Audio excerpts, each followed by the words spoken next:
সুপ্রিয় দর্শক মণ্ডলী, সকলকে শীতের শিশির বিন্দুর শুভেচ্ছা জানাচ্ছি। শীতকাল চলে আসছে, কাজেই আপনাদেরকে শীতের আগমনী শুভেচ্ছা জানাচ্ছি। আজকের ভিডিওতে আপনাদের সাথে আমি শেয়ার করব আজকের থেকে প্রায় 6 বছর আগের আমার একটা ভিডিও।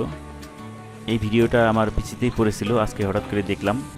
তো বিভিন্ন রকম ঘুড়ি উড়ানো দেখবেন, এবং এইসব ঘুড়িগুলো এখন গ্রাম বাংলা থেকে আস্তে আস্তে হারিয়ে যেতেছে। হয়তোবা আজকের থেকে 20 বছর পর এগুলো আর পাওয়া যাবে কিনা আল্লাহই ভালো জানে। চলুন আমরা এই ঘুড়িদের সাথে আকাশে উড়ি, এবং ভিডিওর শেষের দিকে এমন একটা ব্যতিক্রমী ঘুড়ি দেখাবো যেটা আজকাল খুব একটা দেখাই যায় না, মনে হবে যেন আকাশে সাপ উড়ে বেড়াইতেছে। তো চলুন ভিডিওটা এনজয় করি, এবং ভিডিওটা ভালো লাগলে লাইক, শেয়ার এবং কমেন্ট করতে পারেন। ধন্যবাদ।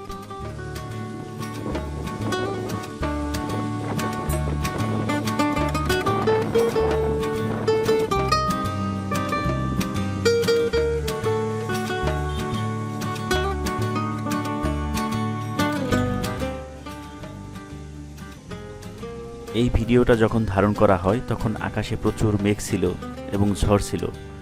আজকে ঠিক আমার মনের আকাশেও এরকম ঝড় এবং মেঘ।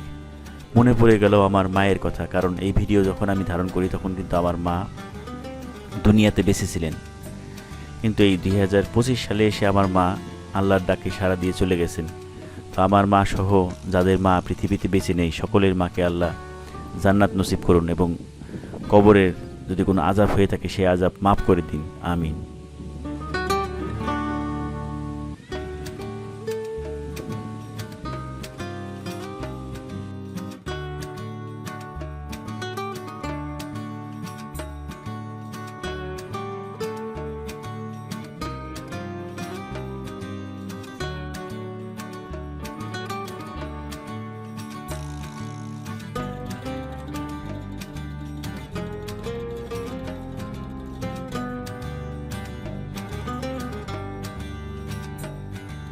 এখন ভিডিওতে যে ঘুড়িটা দেখতেছেন, এটাকে আপনাদের এলাকায় কি ঘুড়ি নামে ডাকে অবশ্যই কমেন্ট করে জানাতে ভুলবেন না। তো এই ধরনের ঘুড়ি আজকাল আমি খুব একটা দেখিই না, আমার কাছে খুবই আনকমন, এবং ছোটোবেলায় যখন দেখতাম তখন ভয় লাগতো।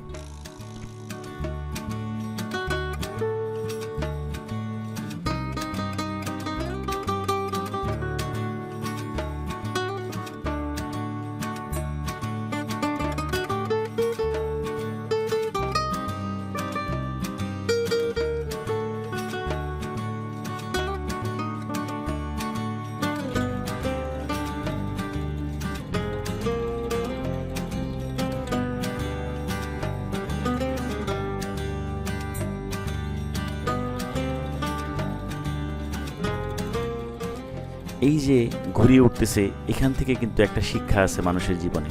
আমরা কিন্তু দুনিয়াতে বিচরণ করতেছি, ঘুরে বেড়াইতেছি এই ঘুড়ির মতোই, কিন্তু এই ঘুড়ির নাটাই কিন্তু একজনের হাতে বাঁধা আছে। সে যখন টান দিবে তখন কিন্তু আমাদের আবার ফিরে যেতে হবে তার কাছে, এই ঘুড়ির মতোই। এই যে এটা যেমন এখন পড়ে গেল। তো ভিডিওটা কেমন লাগলো অবশ্যই কমেন্ট করে জানাবেন। সবাই ভালো থাকবেন। আল্লাহ হাফেজ।